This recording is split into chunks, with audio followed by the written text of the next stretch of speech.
Here we go. What is up, everybody? Welcome back to the VR Link. Look, we got more guests. I hope you're enjoying this season. Me and Matt discussed having more of an open show, having more of the community people on and stuff. And I think we've achieving that so far. It's been really great. Welcome to Season 3, Episode 4 of the VR Link. This is your weekly podcast where you can find us live every Wednesday on YouTube at 8 p.m. GMT, 3 p.m. EST, and 12 p.m. PST.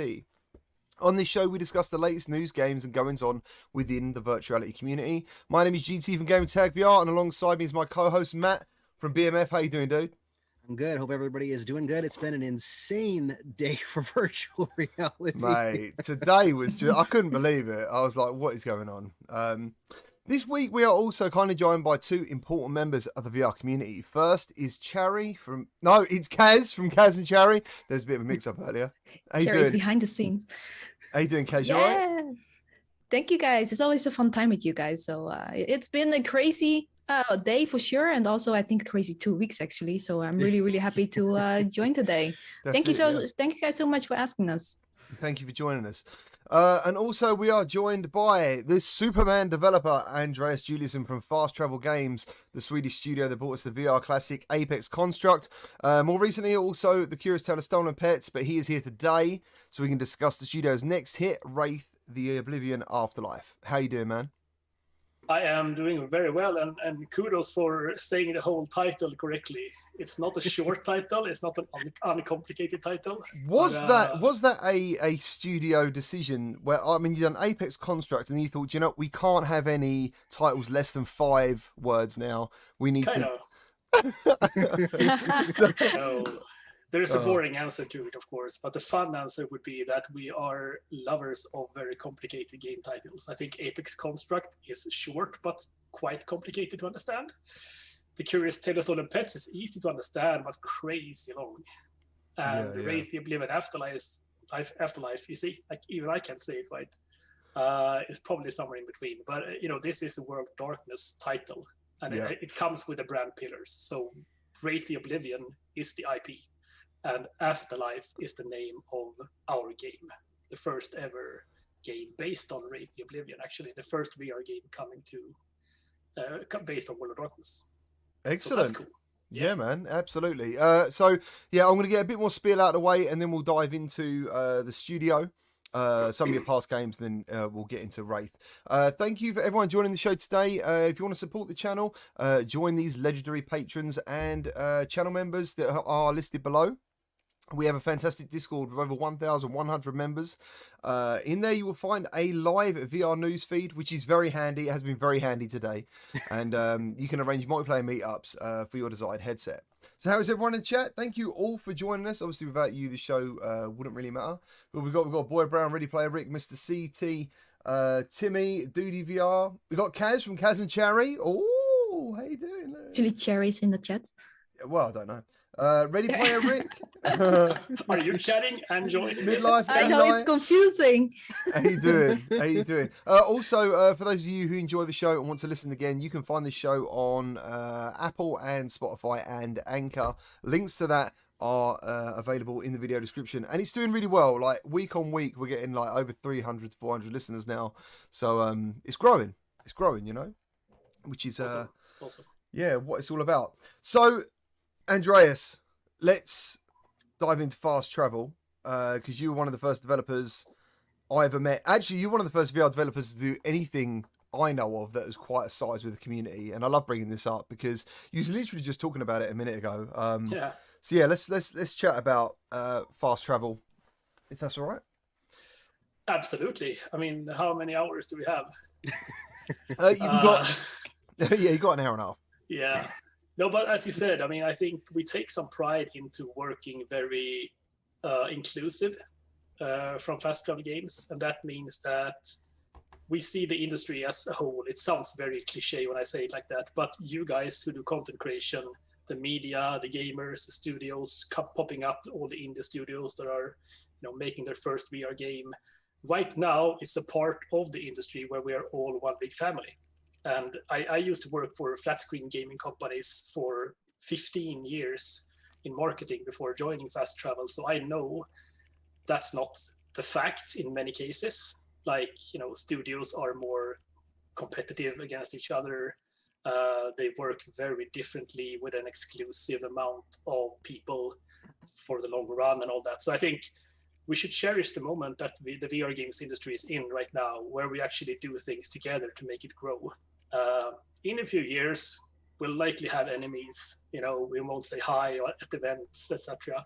Who knows? Hopefully that's light years away. But right now, I think it's my philosophy, at least, to work with a lot of people, a lot of passionate people and ambassadors in the industry. And part of that is, of course, working with guys like you and creating events for the community. Nice, man, nice. And so the first one you done was with Apex Construct. You basically arranged something in Sweden for all the content creators to go. And Kaz, you attended that, I believe. Yeah, we did, along with some of the other guys like Nati, I think, and some other guys. It was a lot of fun. One of the first events where we actually met each other. Nice. Yeah, that must have been amazing. Yeah, that was cool. I mean, physically meeting someone is, maybe for big gaming companies to travel around the world and bring their game to multiple events every year, that happens more regularly. But the state that the VR gaming industry was in 2017, 2018, none of you guys had met before in real life. So very happy that we actually created the first ever sort of content creator gathering in Stockholm. We had a fire breather at the restaurant and went to like this Viking place and had mead and stuff in the evening. So I think that was sort of a start of a very long and prosperous journey for most of us, I'd say. I'm still in connection with almost all of the 10 participants from that event as well. So yeah, and it's 3 years later or something, and we're all still friends. Yeah, it's amazing. Exactly. Yeah, that's crazy, man. Like I remember watching that. Like before I did YouTube, I remember watching the whole thing, and that's how I found out about the game as well. Yeah, it's crazy, cool. Man. That's crazy. Yeah, it is. I mean, and fast travel has been growing a lot since then, of course. When I actually joined just a few months before that event. That was the first thing that I planned for, the content creator event for Apex Construct, just before the launch of the game. But since then, the studio has moved offices twice in Stockholm. We have released, of course, 2 additional games with The Curious Tale and Stolen Pets, and Buddy Cuts 2 that we made with Need Corporation. Who are the IP owners and made the first Buddy Cuts. We have grown like with 3 times as many people as the time for the Stockholm event in 2018. So things are going really, really well for us. And I think right now we are about, to drop the most ambitious product yet, which is super exciting times for us in Stockholm. Why horror? I think it's really crazy. Sorry. What I think is really crazy is that you guys went from an action bow and arrow game to a super, super, super cute casual game, Curious Tale of Stolen Pets, to a horror game.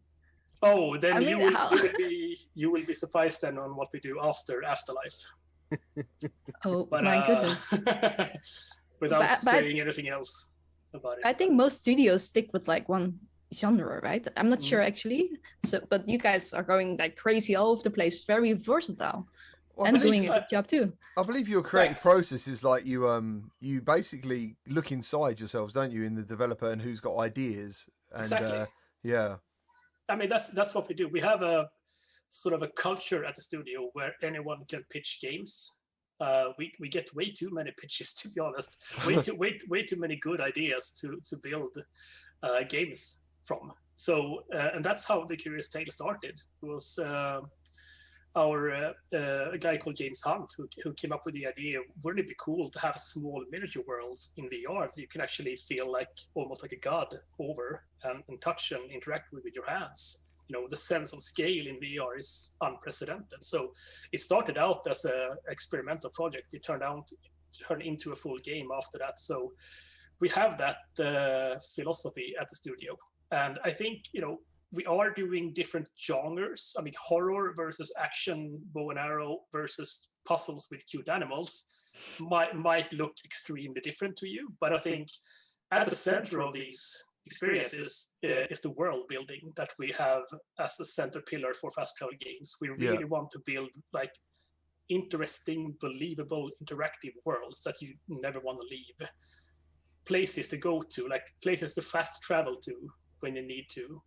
And these 3 games and even Buddy Cuts, I think, has that. It also has a lot of focus on interactions and storytelling.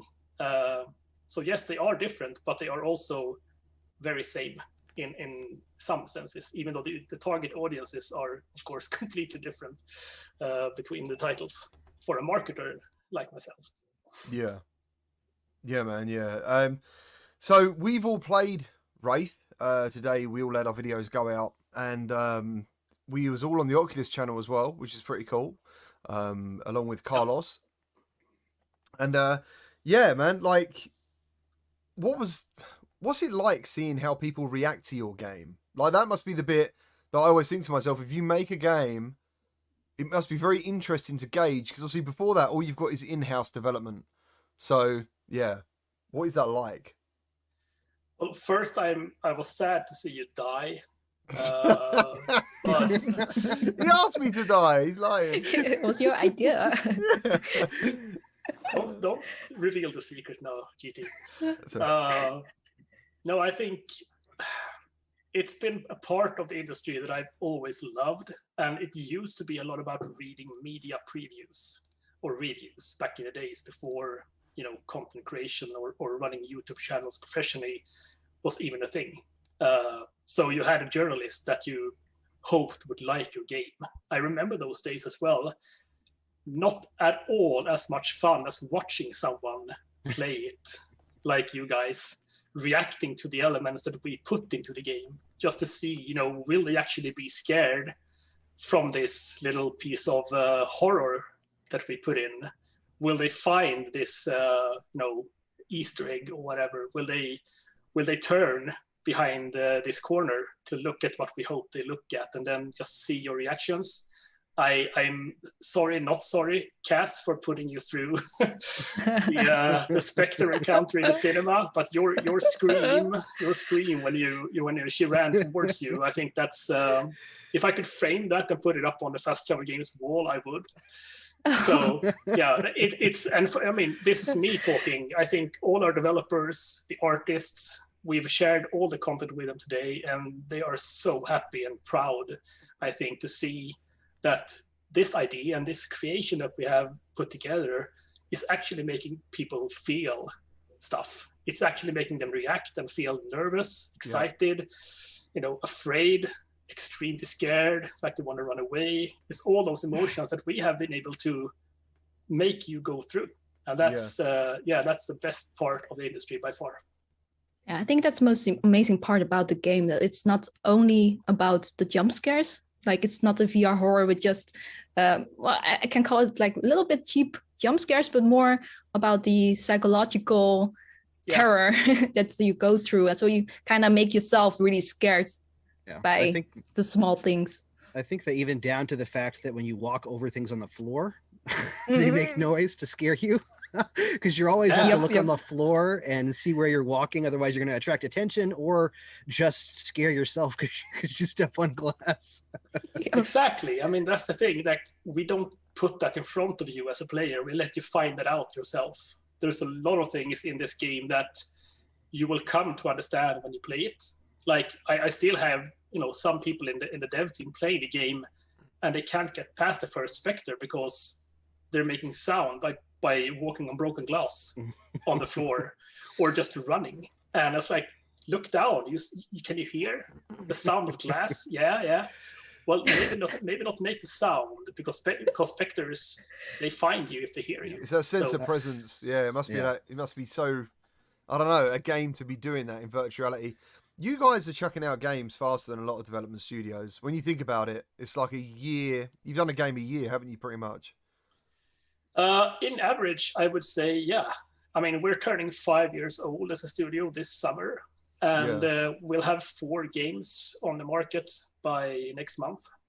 So almost a game a year. But I can say that now, we are increasing the frequency over the next few years. We have a lot of interesting projects in the making, and you will see more often and probably even better content coming from fast travel over many years to come. So it's so good because like you've got, when you're at the beginning of something and you believe in it like you do virtual reality, hopefully, and I'm sure it looks like it will, it's going to pay off. Like you are going to be like an EA style developer of VR. Do you know what I'm saying? And I was talking about it the other week. I was going through the PSVR indie sale, and I found it fascinating that like Skydance are an indie developer. That's what they classed as an indie developer. The Pistol Whip guys, you know, now they've made so much money, and you think to yourself, actually, yeah, maybe outside of VR, people don't know who they are. No, that's true. That's true. I mean, and it's probably going to stick. You know, this is, of course, tied to the successes of the headsets on the market. Yeah. So, if anything, I love the Oculus Quest 2, but the fact that the Oculus Quest headset, maybe as the best headset to do this, has invited new audiences to VR, it's so important. We see that. I actually wrote a tweet a couple of weeks back about Curious Tale outselling Apex Construct after the Quest 2 launch versus the other way around before the Quest 2 launch. Yeah, that's a sign of the audience for VR is broadening itself and inviting new players and less hardcore players, if I can use that terminology. So I think that's great. We will still be considered niche and indie for some time, but within the VR games industry, I think the studios who have a clear vision and a long-term strategy, like us and the studios you mentioned right now, we just saw Endream's new title being revealed today, for example. I think we have a very, very prosperous future ahead of us if we just stick to VR and really make the most we can out of every single headset on the market. Absolutely. And while we're on that subject, what did you feel about like PSVR 2 coming back? Like, I mean, you probably knew about it, but the fact that it just, like the other week, it was actually just put out there and it was confirmed official, it's definitely happening. Yeah. I mean, a console VR headset is so important.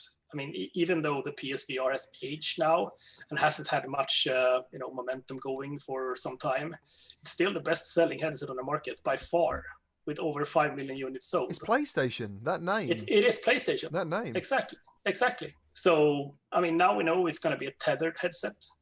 I think it's fine because you still have your PlayStation console stationed by your TV. So it kind of wouldn't make sense for them to do a standalone headset. Maybe it will have standalone support. Who knows? Cost will be a massive factor, and their Q&A is so tight. They need to guarantee that people are not getting sick and they're not feeling ill in there. And I'm just hoping for inside-out tracking and stuff like that. Ease of use. I think if there's one thing that Oculus Quest has done is to sort of increase that ease of access, ease of use, a plug-and-play element of VR. So and sick stuff, 360 tracking. I really hope they go for that. Yeah, for sure. So it's a very exciting time, and just going back to what you said about Afterlife, I couldn't imagine a better time to launch Afterlife, given the state of where the industry is in right now, because, and you said this very, very well, Cass, that this is not a jump scare game that you won't have to be extremely afraid around every corner. It's much more about building the atmosphere and, slowly progressing through the mansion, learning what it means to be a wraith, learning about the mystery and the history of the mansion and the inhabitants, the memories from other guests who attended a seance where you died. So even people who enjoy a storytelling or exploration in a mansion, even Metroidvania elements, like with this new audience in VR that primarily the Oculus Quest has brought to us, I think it's a perfect time to drop a title like this. One of my favorite things in the short level that we played is the sound design in this game is incredible. From putting a key into the lock and turning it, to the door creaking the way it creaks when you open it, to the stuff on the floor. There's a lot that has been put into creating that atmosphere. And I think that that's one thing that the position that you guys are in at Fast Travel really shows that you've been doing VR for a little while, because you can concentrate on stuff like that. You've got kind of into a groove. So now you're concentrating on increasing the atmosphere and the quality of these titles, just because by doing the sound design so incredibly well and concentrating on those little teeny pieces. And I think that my favorite personal style of game is those storytelling atmospheric pieces where you feel like you're in the story. Where you're drawn in, and sound is a big part of that. So that was just in the short piece that I played, made me super excited to be able to play the entire title, because that was just, it blew me away, because I played through it multiple times because I liked it so much, and I heard something different every time I played it.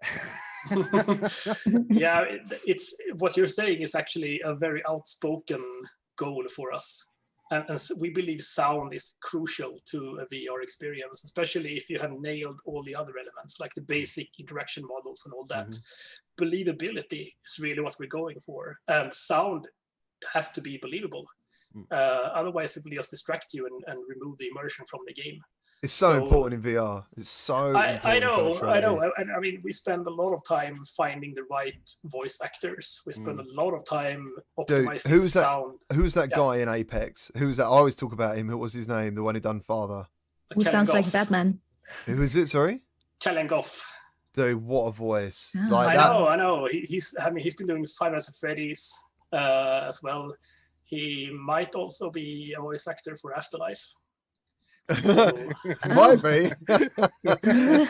Wait, anyone else know? Is he the main guy as well in Afterlife, or no, he's not. But this is actually something that we will start revealing in just a few days. So, but I can confirm that Kellen is one of the actors in the game, and I think the rest of the cast is just as amazing. There are some names who've been doing video game voice acting for some time. The Shadow, the guy who's doing the Shadow, Adrian Ball. He's so spooky. I know the sound. I think we nailed. Okay, so maybe if I can just take 1 minute to explain Wraith Afterlife for those who don't know what it is, because I think they see your video. Your chapter is actually some ways into the game, where you have already gotten a few of the Wraith powers. Like you can actually walk through walls and you can lift heavy stuff from a distance, but the game basically starts with you understanding that you recently died, and you play as a photographer called Ed Miller. He died at a seance in a Hollywood mansion owned by a Hollywood producer, a movie producer called Howard Barkley, an aging man in a wheelchair. For some reason, he arranged a seance that he wanted you to photo shoot, like capture. And something goes extremely wrong in the seance. And as the game starts, you're dead. And you have just become a wraith. So for some reason, you're stuck in the afterlife and you don't really know why. And you can see that you are clearly not a ghost, a classical ghost. Like you still have a body, but your arms and hands are like bloody and filled with veins that probably shouldn't be there. So the first few minutes is just basically coming to understand what it means to be a wraith as you move through the void, which is the tutorial of the game. And then it's basically all about entering the Barkley mansion again after the seance, trying to find out what actually happened. You also came to the house together with your wife, Rachel, who is your assistant. As you being a photographer, she's the assistant, and you went to this house together to capture the seance for Barkley, and there were other guests there as well. You don't really know what happened to the guests, so that's part of what you're tasked with in the beginning. What happened to all the guests attending the seance? Why did the seance happen? Why did you die? And then, of course, in the middle of all this is a mansion filled with other sinister spirits called specters. So you guys encountered one of the specters in the cinema room. She scared the shit out of me. Yeah, she's scary. She's scary. Scared the shit out of me. The lovely Rachel. She looks so cold. Like I actually kind of felt sorry for her, but hated her at the same time. She's very tragic. And the thing is, it's not just a monster. It's not just a random, zombie or something. This is someone who actually has a background story of her own. She has a tie to the bigger mystery in the mansion as well. So part of your exploring the mansion and finding the clues here and there is understanding her role in the whole thing. And this goes for all the specters. So every encounter you have is really unique. And it's not a game where you fight off the same monster twice, so to speak. Each specter has a personality. They all want to kill you for different reasons because they're specters. And Also because they are, just like you as a Wraith, they also tied to the afterlife for a reason or another. So that's what you need to find out as well. Some of them are optional, I should say. So you don't have to understand all the specters linked to the mystery. You might never understand it. But if you're a completionist and if you explore the mansion to the fully, then you will understand how it's all tied together, really, and why you died. And then there is sort of a center mystery that I won't go into right now. That's basically, for anyone who plays the full game to find out. Yeah, I was wondering. I'm sure everyone in the chat will play the full game. Yeah, for sure. I was wondering, did you guys have any inspiration of other games when making this game? Yes. So which ones? We have, from the beginning, we have said 2 titles in terms of gameplay. And those are Amnesia, The Dark Descent, and Alien Isolation. I thought so. Wow. Yeah. Okay. So, it really reminded me a lot of Alien Isolation. Well, some parts of it. I think so. And I think what we really love about those titles is the fact that they are very unpredictable. And that you are always, you have to be on the defense, so to speak. You never enter a kind of a power fantasy, an action hero power fantasy where you feel that you are superior to the dangers. You're always submissive to whatever dangers await you, and you have to hide and use the environment and elements to fend them off and try to survive. And we're really appealed by that kind of horror. And thought, how cool is it not to hide in a closet in VR and wait for a specter to pass by, and then sneak out to the room and maybe even run if you think you can outrun the specter without looking back over your shoulder and stuff like that, without making noise. There's so many things. You can't punch her, I found out. Right? Or bottle her. You can't bottle her or punch her. I didn't even dare to try that. I should have. It's like fight or flight. Did you try headbutting her? No, I didn't. No? I should wear haptics for that.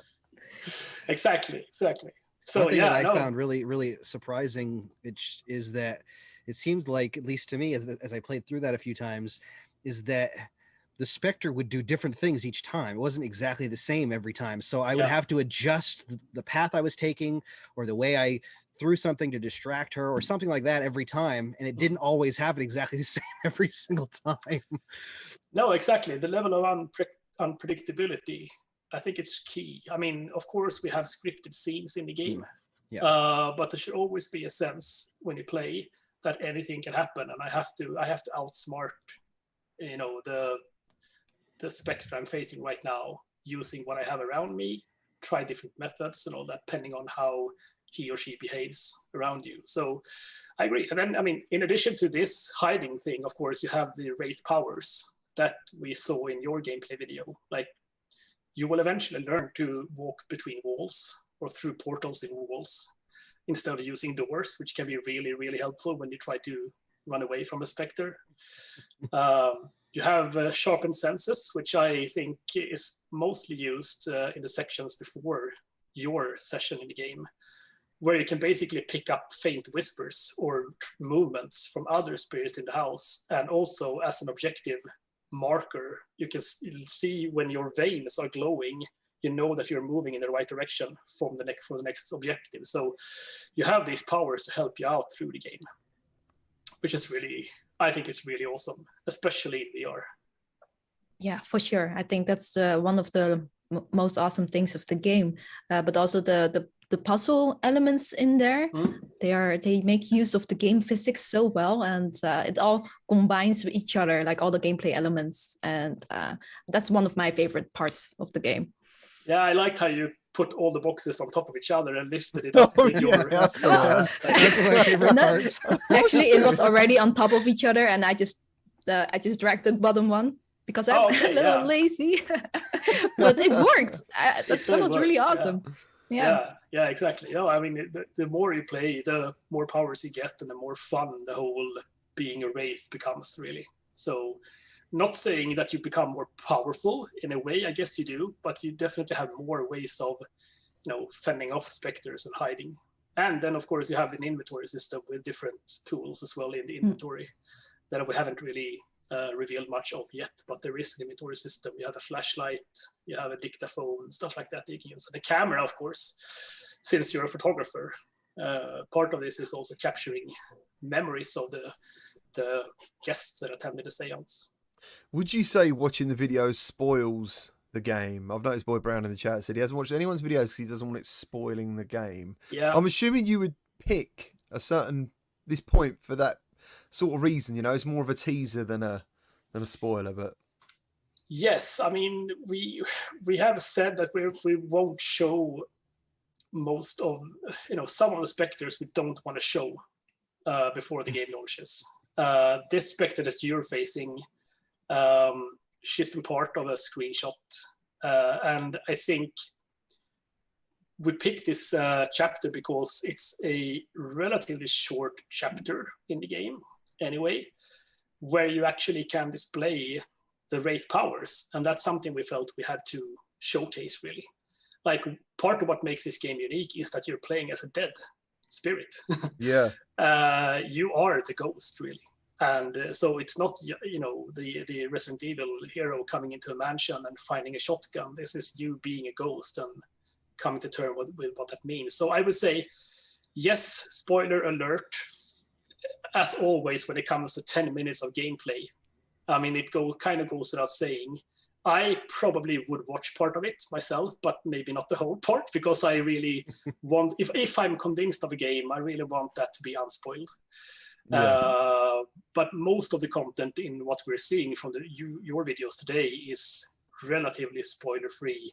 We don't reveal anything of the mystery in the video, for example. Yeah. We didn't know. We were just dead. We woke up in that game and we didn't have any backstory. So yeah. Yeah. So from that perspective, there is no spoiler risk. I'd say you won't get any reveals of the mystery by watching you guys play it.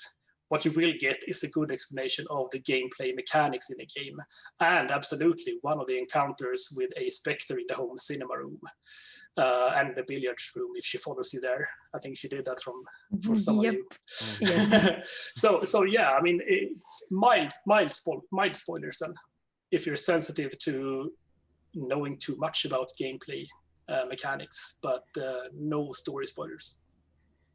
Nice. So we're going to head to the chat. If anyone's got any questions for Andreas, one of them comes from the Scottish Gamer. Is the game running at 60 hertz on the headset? So I'm assuming actually, I mean, the minimum on Quest is normally 72. So I guess we're talking about, is it 90 hertz on Quest 2? Some people want to know about that stuff. Yeah, we're still fine-tuning all those details. So I can't say for sure today what it will be when we launch it on April 22nd. So you'll have to stay tuned, I guess, on our channels for that piece of information. Maybe 120 hertz. Yeah. At least. That is going to. I might as well just chuck that out there. Actually, it's part of the news today that John Carmack put out. What I can say is that we've been working with the Oculus platform since before. The Oculus Quest headset since before the Quest headset came on market. Way before that, and part of it was us working on Apex Construct for a mobile experience, like mobile VR, which made us experts, I would say, on how to optimize games for the less powerful headsets on the market. And now with Quest 2, adding more power under the hood, so to speak, we as a studio feel extremely comfortable in optimizing our games for the Oculus Quest and the Quest 2 headset. So regardless of the hertz, we believe that Afterlife will be one of the best looking games on the Oculus Quest platform when it launches. I believe that's what Upload have got access to the Quest version, haven't they? And I think that's what they've said today. They said so today. Yeah, exactly. And that's still the preview demo that they played. So we're adding lightning this weekend, for example. There is lightning, but we're fine tuning the lightning this weekend. There are still optimizations ongoing before launch. So I'm pretty comfortable that it will look simply breathtaking on the Oculus Quest headsets and, of course, on PSVR as well. But speaking on the Oculus Quest specifically, we as a studio have so much experience from developing for the headset. Nice, man. Nice.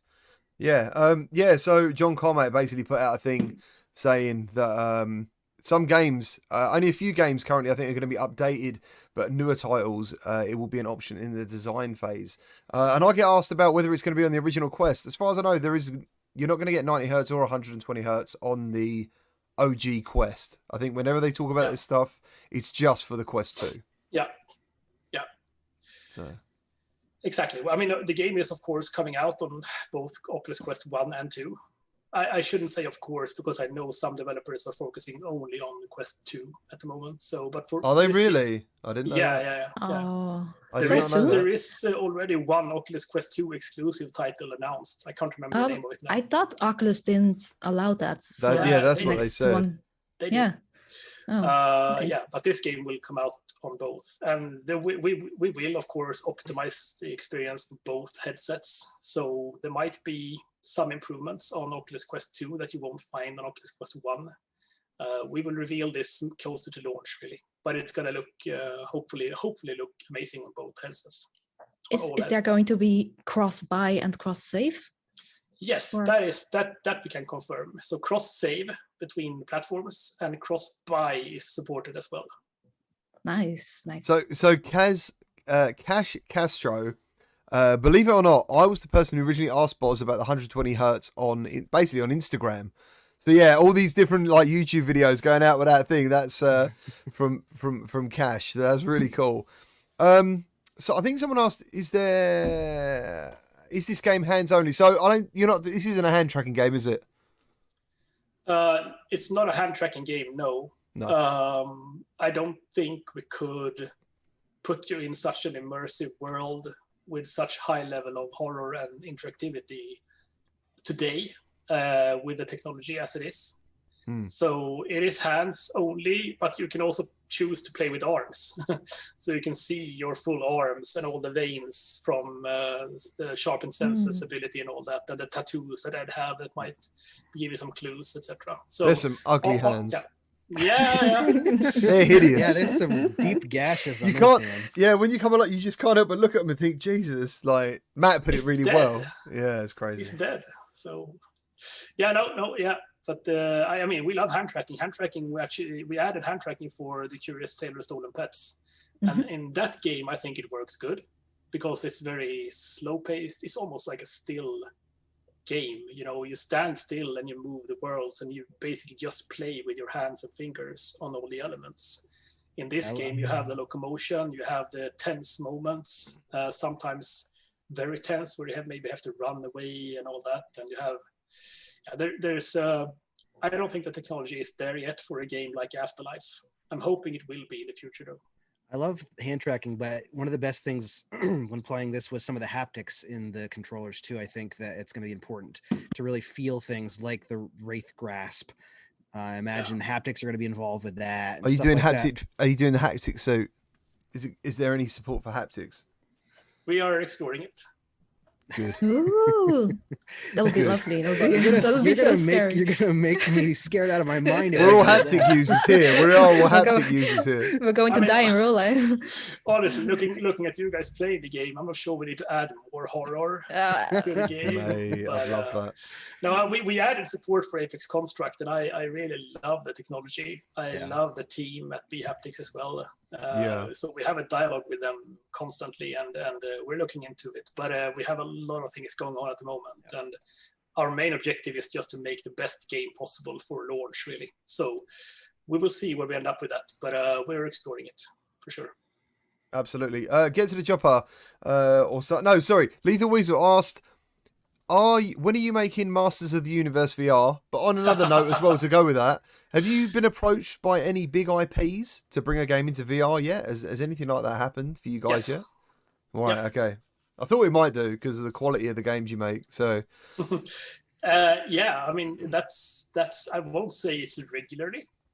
Sometimes it's actually us who, since we have a lot of experienced people at the studio who knows a lot of people in the video games industry, and it's quite natural to have a conversation over a virtual coffee about VR. People are interested. That's the cool thing, I think. Like when I talk to the bigger publishers and developers for traditional games, 2 years ago, no one really felt like, I don't know about VR, these days they see the success of the Oculus Quest 2 and the growth of the industry in general and the forecast for the next 4 years, 5 years.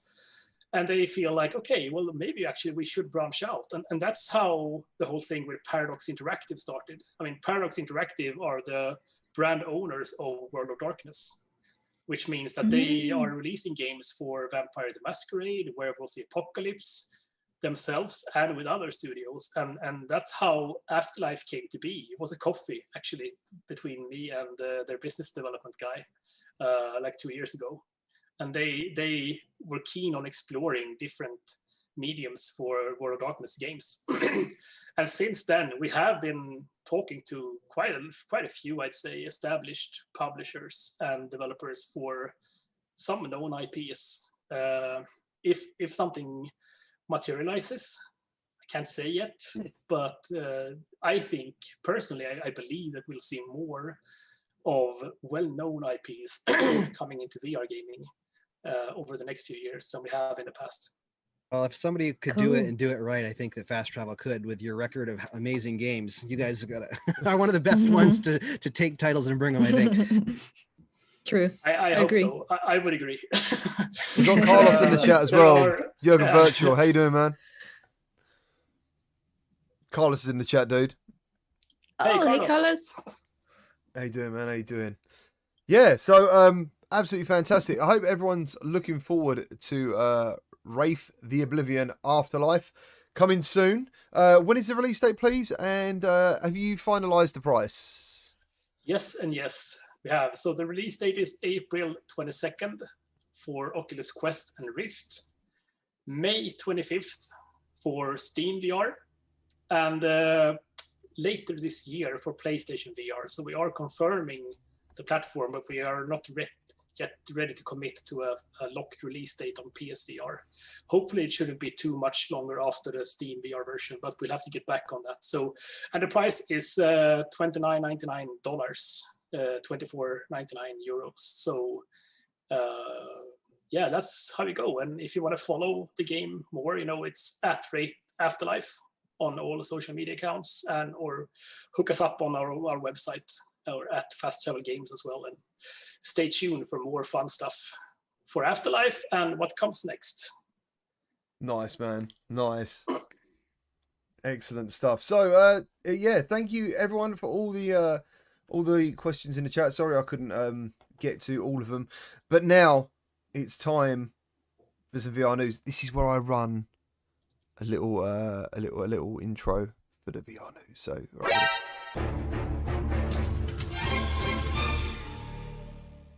And there it is. So yeah, today, lots of stuff happened all in one day. Yeah. Do you know what I realized before we get into the news, GT? Go on, man. That you have not forgotten the VR news this season and most of last season. Yeah, I kind of made it my I mean, I didn't want to commit to losing any weight without the gym and stuff. So that was my New Year's resolution. We just do not forget to play the VR news segment. But yeah, so let's talk about what we got this week. What we got this week releasing? We've got the Climb. The Climb 2 comes out tomorrow. Coming out tomorrow from Crytek. Keep your notification bells on for all your favorite VR YouTubers and stuff, as I'm sure everyone's going to be dropping some sort of video if possible. But now let's move on to talking about the PSVR games that came out today. And there was just so many. Yeah. 6 in total, right? Six games, yeah. Out of nowhere. Yep. Yeah. Some exclusives as well, which is really cool. Like yes, PSVR exclusive these days. I think it's just a strength of power in the future of PSVR, to be honest. Yeah, so I think Doom 3 is an exclusive. And even though I saw people talking about it in the chat, you can mod Doom 3 for PC VR, and it works exceptionally well. And also you can get it Doom 3 in VR on the Quest, thanks to Dr. Beef. So it is out there. So maybe it's not big news for other people, but it's big news for PSVR, man. Plus it is official, right? This is like the official Doom VR version. So yeah, from id Software, you know what I mean? So what was the last one? Last game they've done for PSVR was obviously Doom VFR. VFR, yeah. Yeah. Which was awesome. Is this going to be like a port, or are they going to like make? So let me run the trailer, and then we will take a look at some information.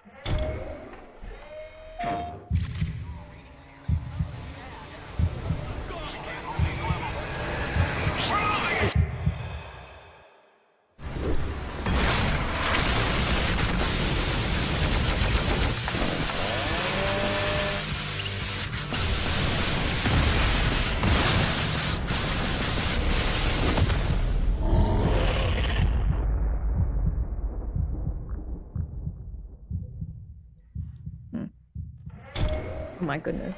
And there we go. So yeah, that is Doom 3. Doom 3 VR Edition features Doom 3 and its expansions, Resurrection of Evil and The Lost Mission, retooled for PSVR technology. Uncover the secrets of the UAC's unholy experiments, encounter uncanny monstrosities in claustrophobic environments, and stuff. So yeah, it's saying it's over 15 hours long, and it will support the PSVR aim controller, which for some people are very excited about. And I think with this particular game, because there's no dual wielding and stuff, that will fit pretty well. Doom VFR, I didn't really get on with the aim controller implementation for that game. You had like a weird grenade launcher hanging off his shoulder all the time.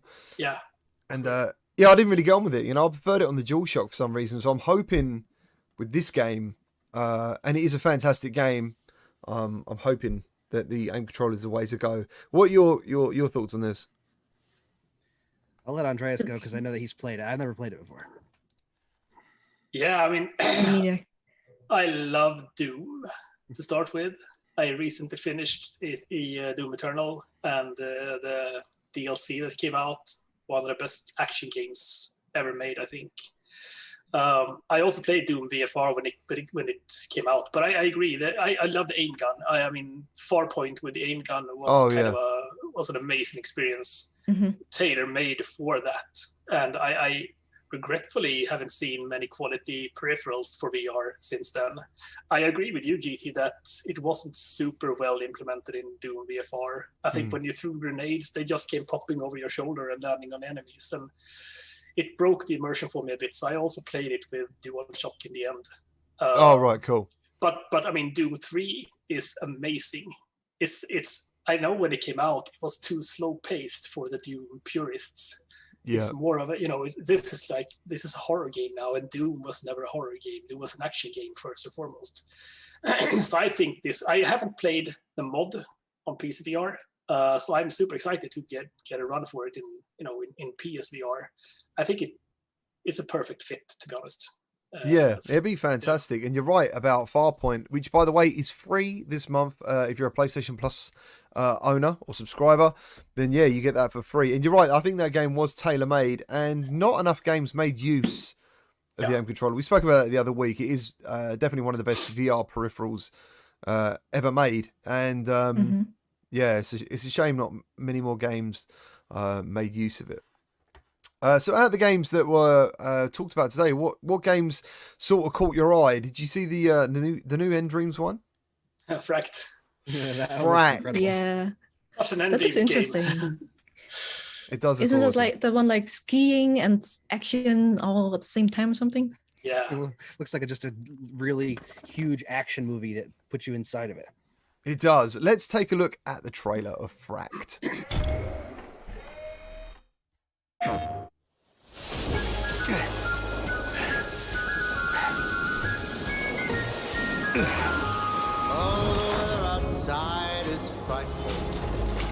Fire is so delightful. Since we've no place to go, let it snow, let it snow, let it snow. Fire is so and my ear is still flying. But as long as you love me so, let it snow, let it snow, let it snow.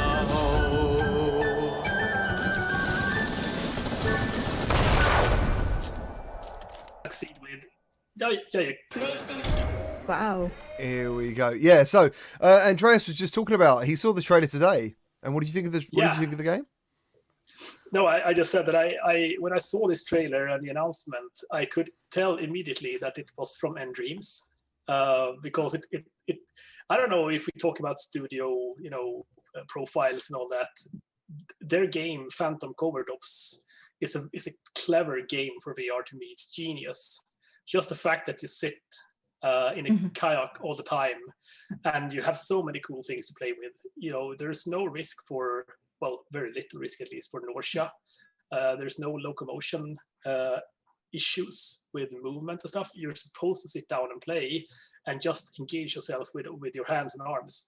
And this kind of made me feel the same way. Like, okay, I'm going to be on skis now, which is cool. That's exciting enough. And I get to shoot a lot of stuff. So I kind of got a little, pistol with mixed with the Phantom Covert Ops kind of vibe to it. I think it looks really, really cool. And I'm happy for the studio. I have some friends at Dreams. They're great people as well. So kudos to you guys for. It's really great seeing all the developers, from former developers, making new games all the time. And I think the Dreams are one of the most innovative developers with their mechanics. Really excited. It looks like it kind of reminds me of like a frantic Borderlands kind of action game when I look at the trailer. I thought the graphics had that cell shaded look. Yeah. It's really cool and unique. I like that part of it too. Yep. Yeah, I didn't really notice that though. I didn't really notice that till you just said Borderlands. Did my brain then go, yeah, actually when you have a close look at that SMG, it looks it looks like that cell shaded stuff. Yeah, but also really frantic and fast paced and all that kind of stuff.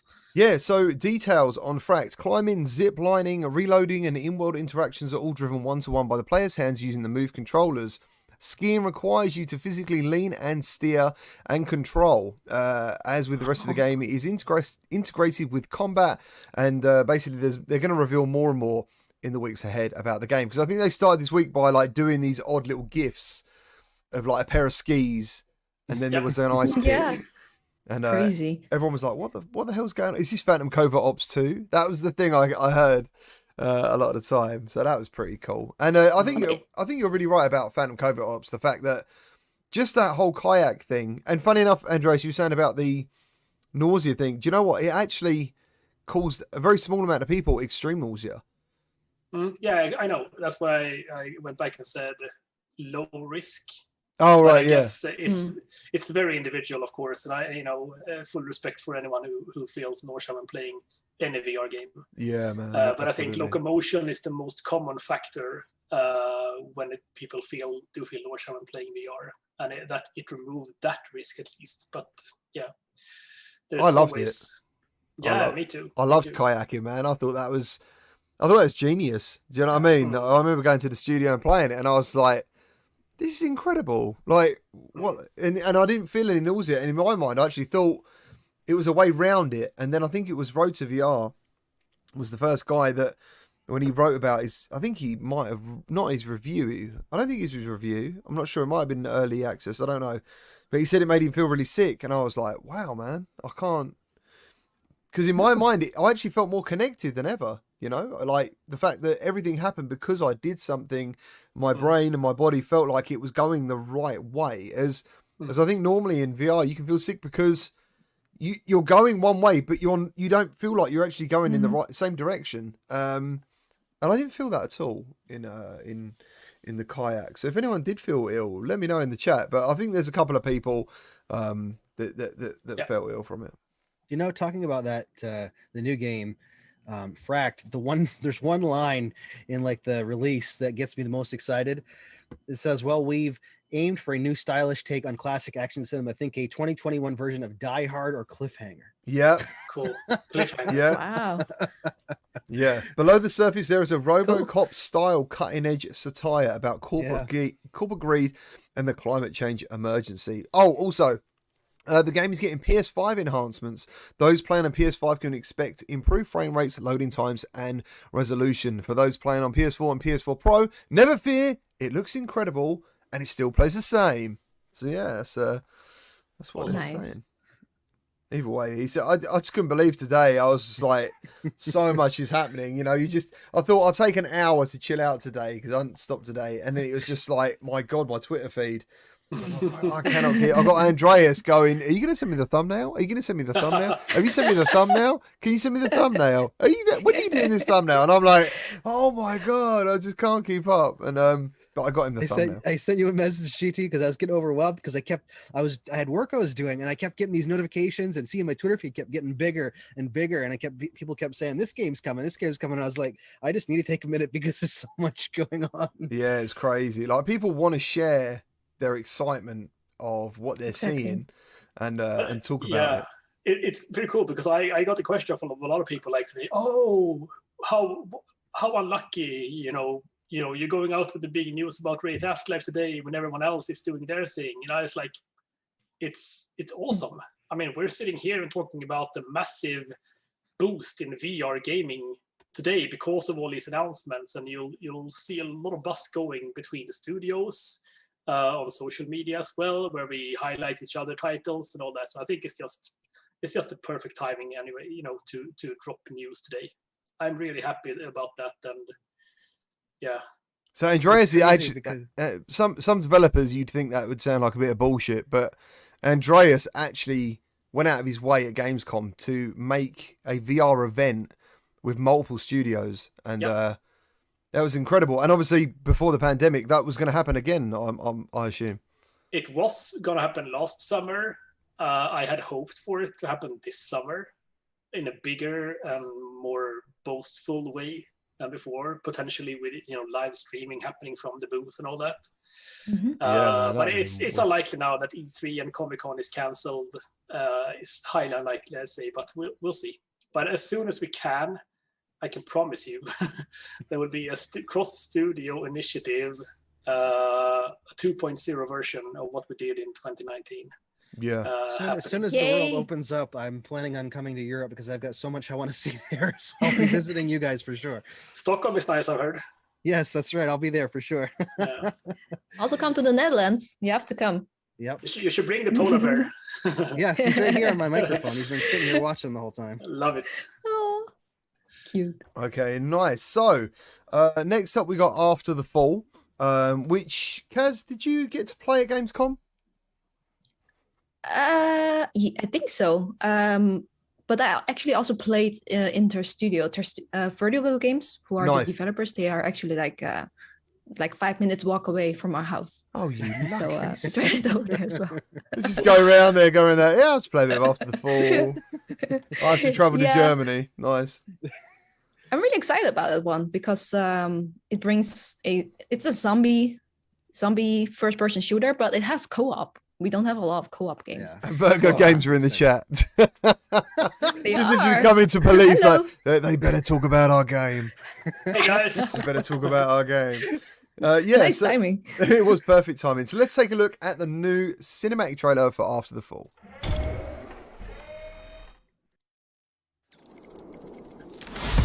Wow, not creepy at all. Stay focused. Find what you can and meet me back here. Let's go. Roger that.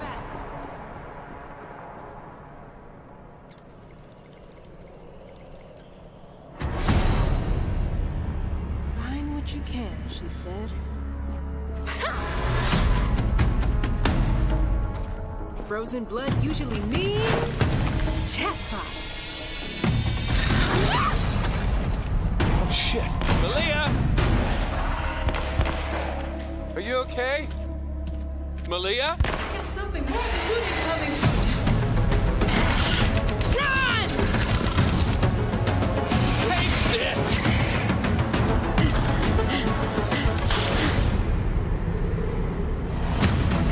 You still got the launcher. That's a freaking move. Then light them up. Oh, crap.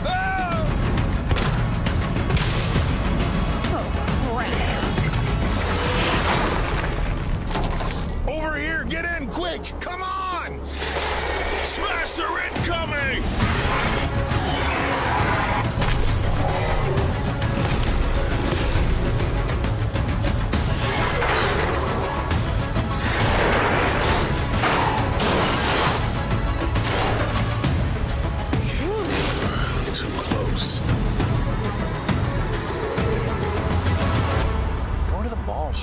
differently these days, don't you think?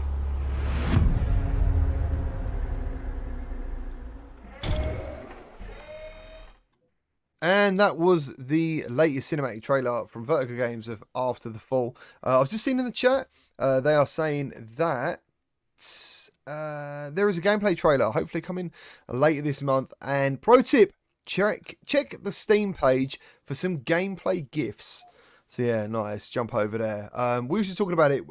We actually got to check it out at Gamescom a little bit, and but none of us have played the co-op, which for me, and obviously by looking at the game, is the main draw of the game, is the fact that you can experience the game all together. And and especially after what happened with Survios with The Walking Dead, like that was going to be like a co-op game, and then they dropped that, so people are still waiting to be killing people with their friends.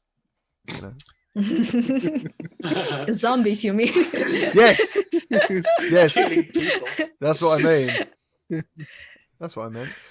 I mean, I played a lot of Remnant from the Ashes together with a childhood friend of mine, and it's probably the most fun I'm having on flat screen gaming today. Just playing something together with another friend of mine and taking down enemies and bosses together. So I haven't played that. I haven't played that. Yeah. One of my favorite things to do is to play co-op, specifically with GT, just because we banter back and forth so much. I save him. I save him. Yes, that's true. That's really what it is. I get scared and run. He saves my back. But but I'm excited to check this out for sure in co-op. Yeah, if it's 4-player as well, that'd be absolutely fantastic. Like, that's quite, because I think Arizona, obviously, you've got the wave attack where you can do 4 players, and you've got the I think you can co-op the whole entire single player. And while some people now say like Arizona's aged, I mean they did do a Quest 2 enhancement update, and I think it looked really good. There's no other game I know of at the moment, I don't think, quote me, but a game that is fully co-op all the way through single player that is like a zombie style game, a survival game. Is there anything like that? Can anyone think of anything? Am I wrong? Not a zombie style one. No, not zombie. No, I don't. I think that's Killing Floor. Maybe Killing Floor too. Yeah. Oh, Killing Floor. Yeah, I forgot all about Killing Floor. Yeah, that's right. Death Horizon does have Death Horizon added co-op, I think, post launch as well. So, they're all playing catch up. That's what it is. What's Death Horizon like, dude? The co-op in that? What's that like? I haven't checked it out. I haven't looked at the co-op either. No, I haven't. Waiting for After the Fall. Because I think it's got Be Happy. Death Horizon does have Be Haptics, yes. I'm not playing any games until After the Fall, says Andreas. One game, maybe. One game, just his own. Oh, nice, man. Nice. That was funny.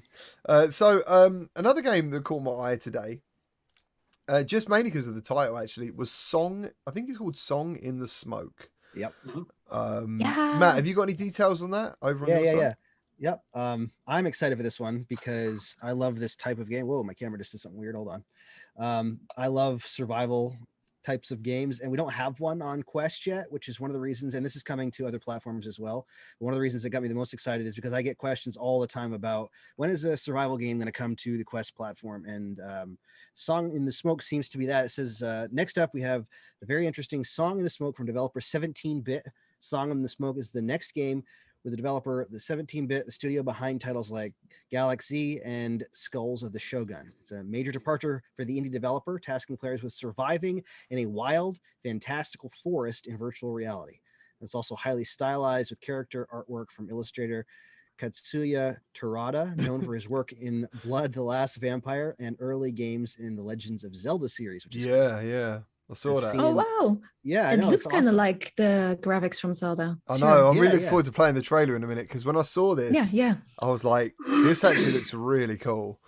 You can actually roll the trailer now if you want. This the next part talks about what's in the trailer. So. All right, man, let's roll the trailer.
Okay.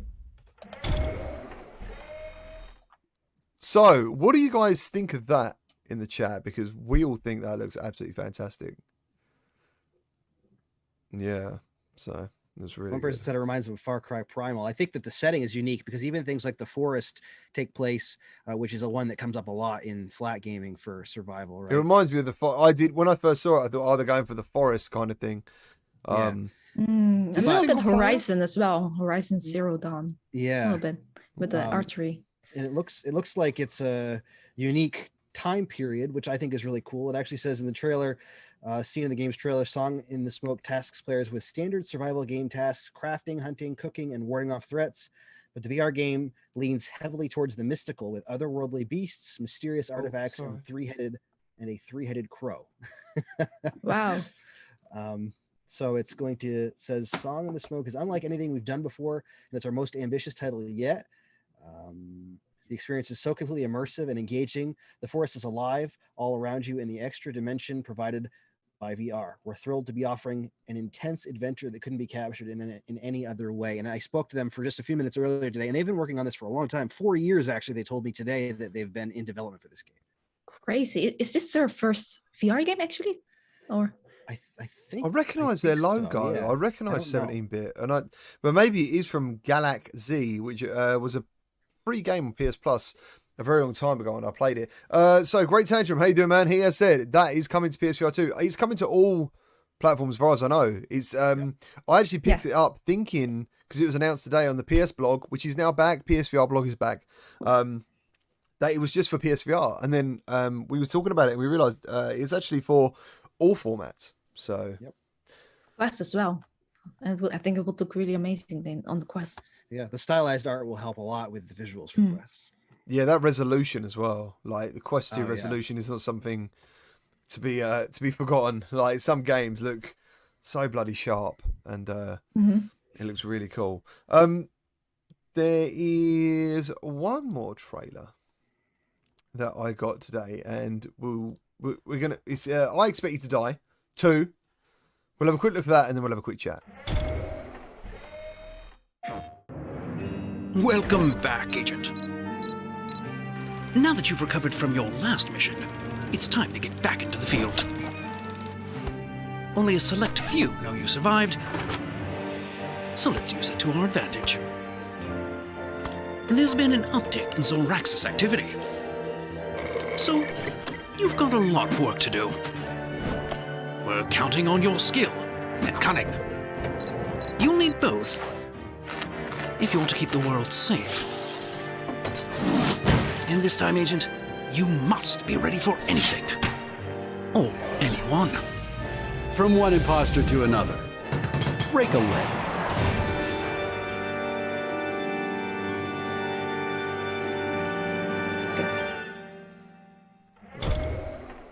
And we are back. Yeah. So now I thought that this game had been announced for every headset already, but I think Matt or someone told me that's not the case. Yep. No, when they announced the game as coming out previously, they said that they were going to follow up with the platforms. And then today was the first official platform announcement, which was PSVR, and then more to follow. So we can assume, based on the platforms their other games have released on, probably which platforms they'll be on. But right now, all we've been confirmed with is for PSVR. So he's not. I could have swore this game was. I thought they were coming to Quest 2 as well, but I'm not sure. Yeah, they probably are, but it hasn't been officially announced yet. Yeah, that's crazy. Actually, I emailed the developer. They're only it's close for me because the US is so big. So most developers are on the West Coast, which is like a massive amount of time away from me. They're like 8 or 10 hours from me, the Shell games. So I've spoken with them a few times about eventually going over there. And they told me that this was going to be announced in the future for all the platforms. So nice. Cool. I love the first game, so excited about this one too. Super comfortable too, which makes it really good for people new to VR. Yeah, exactly. Yeah. We've got Decepticon in the chat. I saw him put a tweet out the other day. He makes really good music, and I was gonna, once you got that album out, man, let me know, and I'll share it about, because I'm sure there's some game developers out there looking for talented musicians and stuff who make music. So hopefully we can get you some exposure, man. and help you out because I love your work. The chat is asking for Demio, I believe. Yeah, I uploaded one to the Dropbox if you have that in front of you. I have got it, and we are going to roll it right now.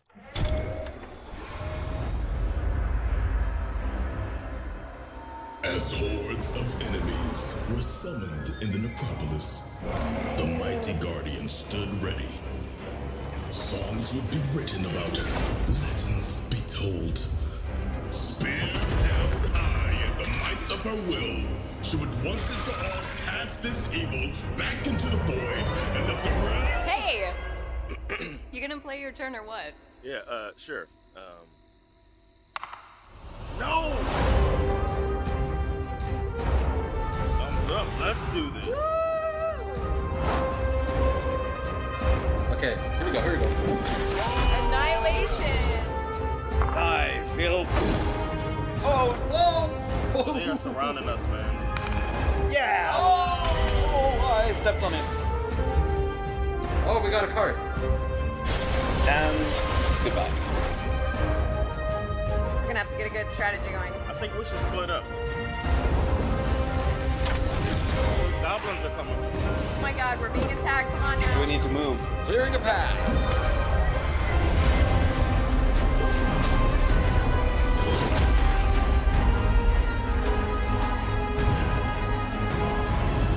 Okay, let's try again.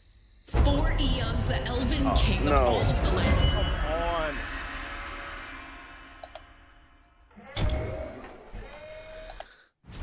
So there you have it. Let me know what you think about that in the chat. What do you guys think? Personally, I've never taken the time to get into tabletop games, dice rolling style adventure games. It's something I've always wanted to, but I just didn't have the people to gather with that actually wanted to do that. So this looks incredible because I think that it's going to be an awesome way to go online and play with other people and have an interactive experience because, with tabletop type games, you've got the story and you got the dice and you got the characters going. And it's fun, but it's all imaginative. And this, I think, adds an entirely different element to it. Well, I think I haven't played a lot of tabletop games either myself. I have a lot of friends who are really into Dungeons and Dragons. And they all want a game like this in VR. So I think they are going to catch like a different kind of target group, but that it's going to be bigger than maybe than we think. Maybe. Yeah. I think it's a game of its time. Yeah, not only because of COVID, because hopefully COVID will be gone when this game launches. But even if there are remnants of COVID, still lingering in the world, people are today at least they're not meeting as they used to do. Mm-hmm. So for me, I love tabletop games, board games. Probably the best thing I know of is getting a group of friends together and play, even as a classic like Talisman, a super light version of any kind of role-playing game. But I think this game, when it drops, if there are remnants of Corona, but even if they're not, we're still living in a world where people are scattered around. I have friends all over the world right now. They used to live in Sweden, now they're not. So perhaps this is, a sign of the times where we can get together and play tabletop role-playing games together from our houses, but it'll feel like we're stuck together in the same house. So I think I love the philosophy around this. Yeah. I sent it to a friend actually today because I saw the trailer and I know he collects like tabletop games and board games and stuff like that. And I was like, you really need to just get a Quest because look, this game's coming out, and he said it looked awesome. So I'm fingers crossed he gets it because like he lives on the other side of the country. He used to live in Maine and now he lives in Texas, so a long ways away. And it would be awesome to be able to jump into people like that are distances away, because we live in a connected world with large spaces between. And VR is a space where we can feel less distant. Even if we can chat, we can FaceTime, we can call, those are all cool. VR definitely is very different for doing activities and feeling connected. So I think having all genres is going to be awesome, and eventually we'll get there. But this is a specific one that I think is just going to be fun, and a lot of people are going to want to take part. Yeah. Yeah, and absolutely. it looks quality. I mean, and Resolution is really, really good at making trailers. for their games. I mean, they're top in the industry, I think. And this is not even, this could be a launch trailer for me when I look at it. It's not that. It's just another trailer for the game. So kudos to that studio for making assets that are appealing and wanted to get. I thought Akron was brilliant, to be honest with you. That was so cool. Like I literally abused the fact I was a YouTuber by chucking out links in Reddit and just having random people playing with me. It was fantastic. I was just like, this is great. I'm in VR and I'm getting attacked by all these different squirrels.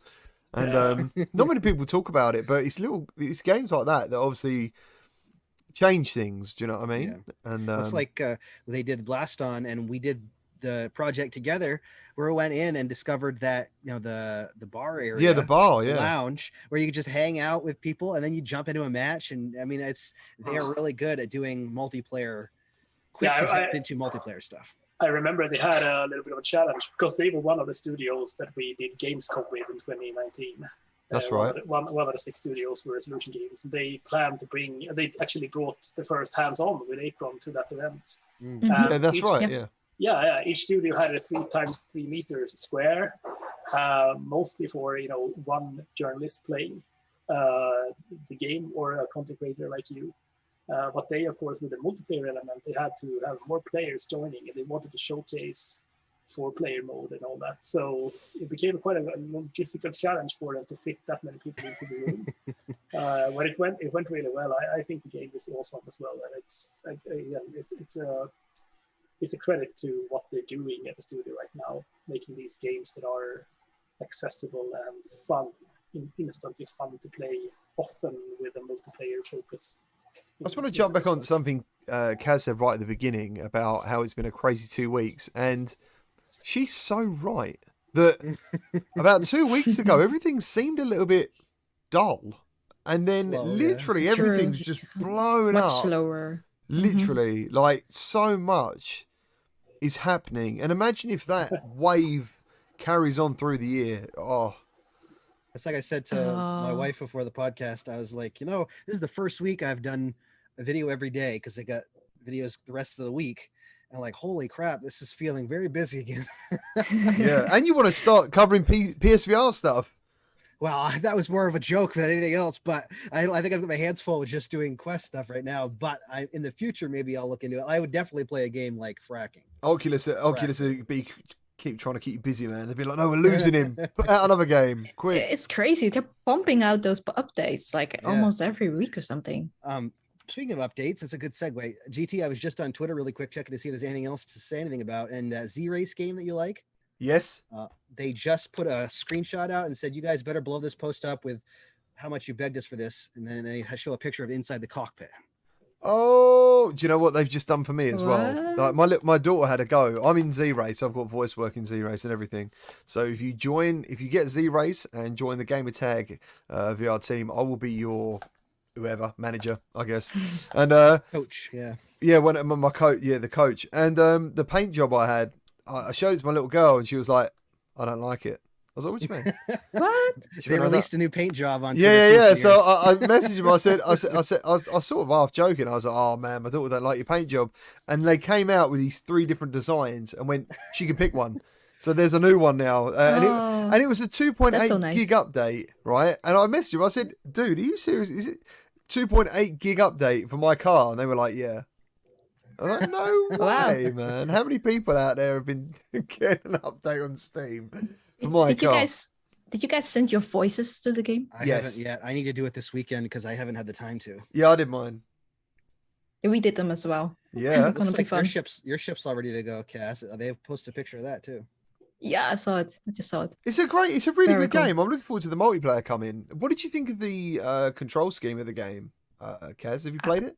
I haven't tried it yet, actually. I planned it this weekend. Yeah. So I've been so busy, but like I jumped in, I think it was 2 days ago, and I played way longer than I intended, and it was kind of, and I've said it a few times, and I'm sorry if I'm repeating myself, but I just remember thinking this game is like the control scheme basically is you hold the ship in your hand, and it kind of like that, and it's like when you have a toy and you're flying a ship around or something, a spaceship, And that's how it plays. I remember thinking, this is such a gimmick. It's not gonna work. And I played it for like an hour and a half straight, and I was like, I'm really enjoying this game, and the music is pumping. Oh, that's good news. So, yeah. I didn't know that. I thought it was like a first-person racing game kind of thing. Well, no, as Matt just said, they've just put out a picture of the because they're basically the whole camera was third person.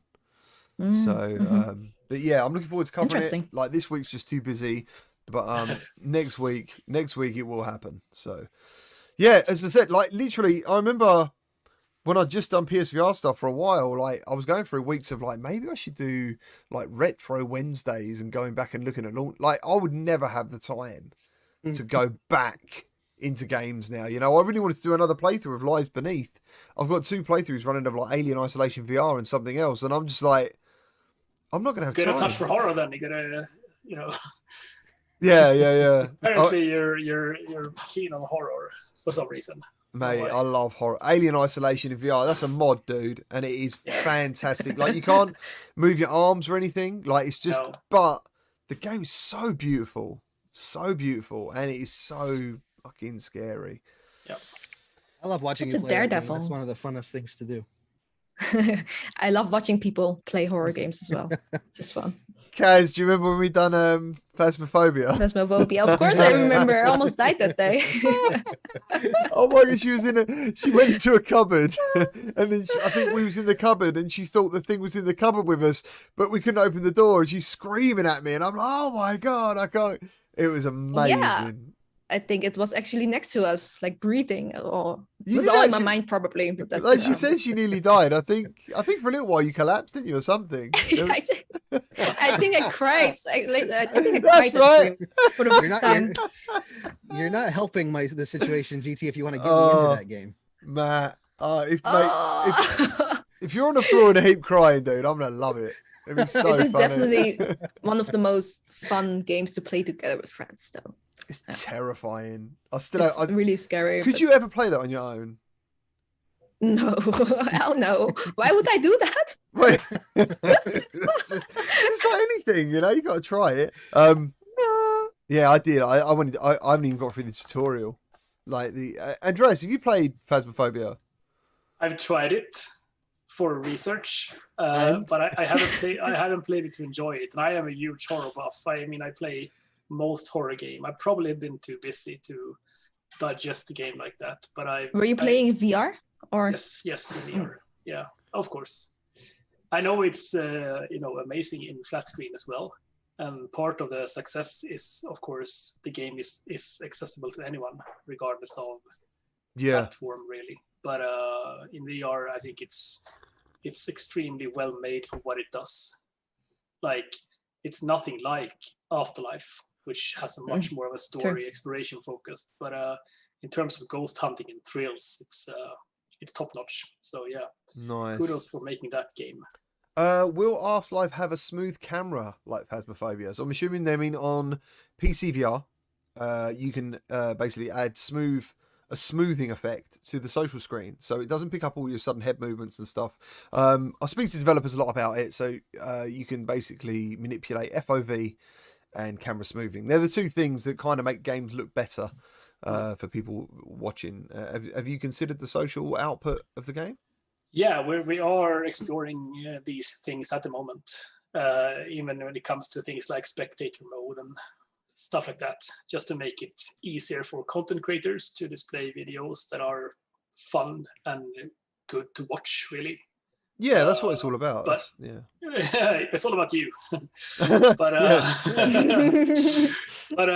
it's too early to say exactly what we will implement at launch and what will be potentials for post-launch editions. Like I said before, I think the priority right now is to make the game as good as possible, and the key features will absolutely be included at launch. But we are a relatively small team at the studio. We have a lot of things going on. We're not only working on Afterlife at the moment, so you'll have to check back with us before the Steam VR launch on April 22nd, or even the Rift launch in April 22nd. Sorry, for the Rift launch. Yeah. One quick question that sort of has to do with the new game. In the future, if the opportunity ever arose with Paradox, would you consider doing another game inside of World of Darkness that wasn't inside of this IP? Yeah. I would love to see. I mean, I just would love to see all of them in VR. That's all. So yeah. I mean, I think we would as well. So hopefully we can show our proof our worth, so to speak, with Afterlife, because this is the first time we work with Paradox Interactive, and they are as eager as we are to see how good Afterlife can become and if people actually like it. So they have a range of extremely interesting IPs, of course. Yep. The studio, I could pick 10 of them that I think would be awesome in VR. But what lies ahead after Afterlife, we will talk more about after Afterlife. Nice. Yeah, I'd like to know this as well. Xenomorph says, Andreas, have you heard anything from Sony about getting a PSVR 2 dev kit? Nice. I like that. Have you got a PSVR 2 yet? Have you got it? Just tell everyone. Don't worry about it. Just I have wink, a PSVR wink. 1 though.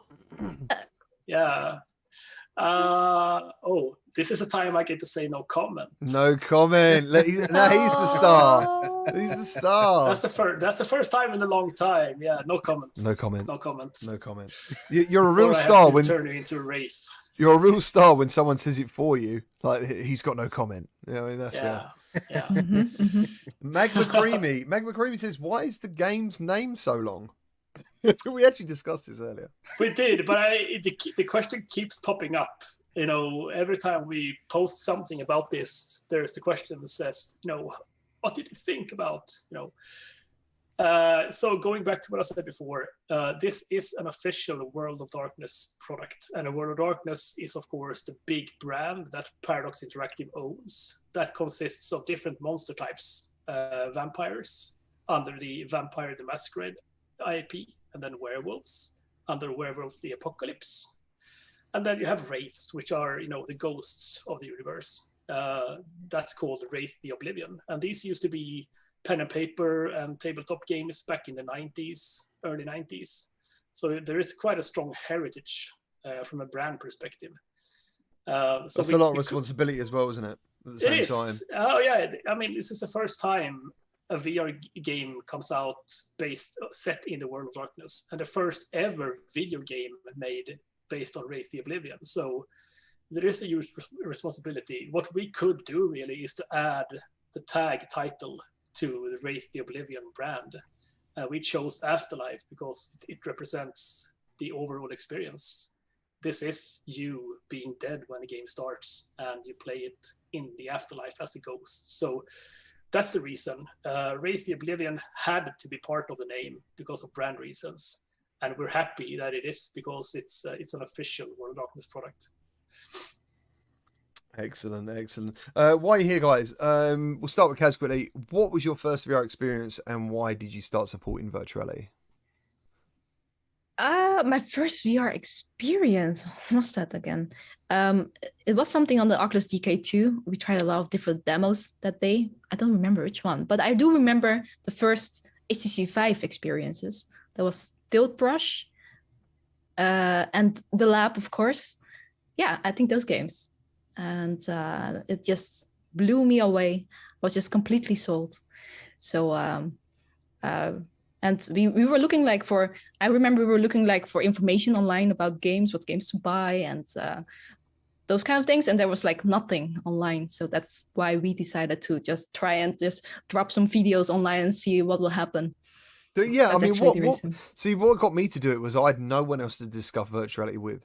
I didn't know anyone, and I kind of just thought, I'll press the share button, and slowly people are talking. But you had someone, you had someone already to talk about it. So what made you get into content creation? I think it was also because we wanted to get more people into it. We knew that there was we wanted more people to play with. Actually, I think more people to talk about it, and the only way we knew how to share that was just online, so that our friends could watch it and those kind of things. We didn't expect that everyone would. More people would watch it. I remember searching on YouTube, and there just wasn't really anything going on. That was the weird thing. Mm-hmm. You know what I mean? There was a couple of people, some trailers, and you're like, this isn't really informative. Like, where do you go? You know, how do you meet people? There was nothing. There was not a lot. I mean, I think it was like only Nate who did the pink stuff. He's like, he's been going like 9-10 years, isn't he? I think something. Yeah. He started with the other stuff. It's crazy. He's vanilla. Mm-hmm. He's what? He's vanilla. I used a gamer term. There you go. You're a gamer. He's origin OG. Yeah, he's old school. He's been around for ages, and one of the first, I think, VR dedicated content creators.